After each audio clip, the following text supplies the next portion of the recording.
by new Topsail Inlet.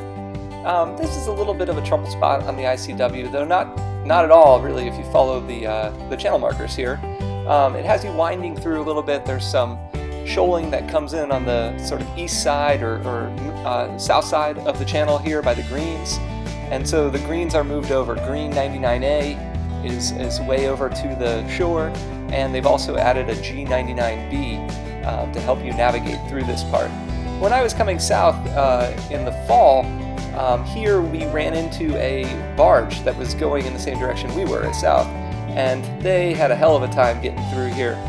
Struggled for quite a while to try to negotiate this while we waited in the back and did circles a little north of here.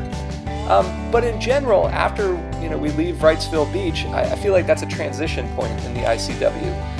We're now out of the really shallow water of South Carolina and Georgia, and into, for the most part, places where if you stay in the channel, you're not going to have any problems at all.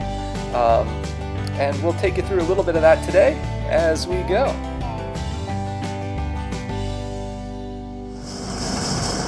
Well, it's about noon here on the first, I don't know what day of the week it is, Wednesday I think. We got going from Wrightsville Beach this morning, around, I don't know, about 6:30 or so we pulled up the hook. And we've come through about 30 miles or so far. A little bit of slow going at a time because we had to wait for 40 minutes or so for the Surf City Bridge, which only opens on the hour, and of course we showed up there 15 minutes after the hour. But otherwise we've been making really good time. If any of you guys are able to figure this out, we're actually a day behind schedule from the blog post that we put up a while ago, because I got sick yesterday, woke up in the morning, well, even the previous night I hadn't been feeling well. Woke up in the morning and was just couldn't do anything, and so we stuck around Wrightsville Beach for another day yesterday. I started feeling a little bit better in the afternoon and evening, and I'm almost back to 100% today. I think it was just a little stomach virus or something like that. Not sure what our plans are today. Short day will be putting the hook down in Swansboro, which is about 30 miles ahead of us, maybe a little bit less at this point in time.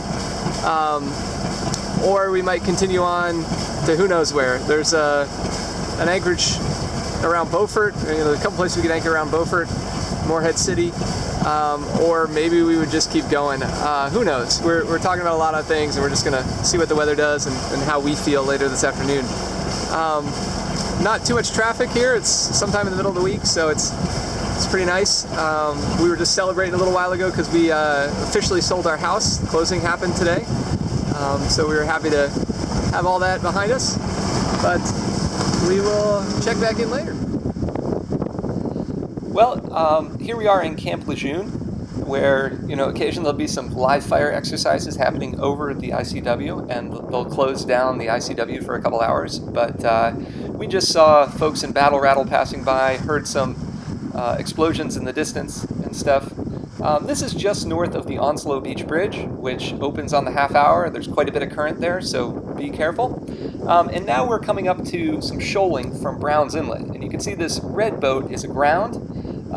Mind the markers here. The green takes you outside of the reds towards the western shore, which is a little disconcerting, but you need to mind the markers.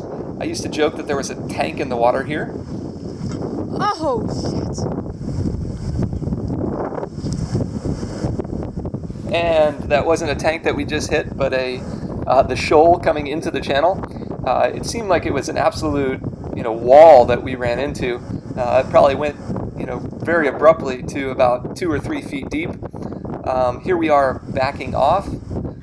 There you can see the red boat is aground to our to our starboard side, but outside of the green markers, outside of the marked channel, but we hit even in the channel.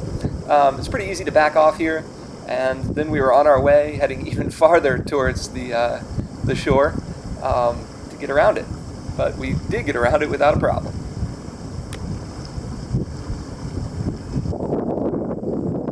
Well, those folks were fine other than being hard aground and a couple hours still from low tide.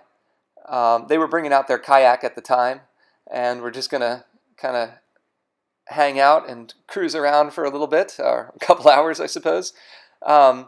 They weren't taking on water or anything like that. It's a sandy bottom there, and maybe a little bit of mud mixed in. Nothing too bad to run into, but obviously it's going to slow you up quite a bit if you do. And we managed to come the rest of the way without incident. This is our anchorage in Swansboro. The closer you get to the bridge here, the deeper water you're going to find. Swansboro looked like a great little town. There was a dinghy dock right on one of the main streets there.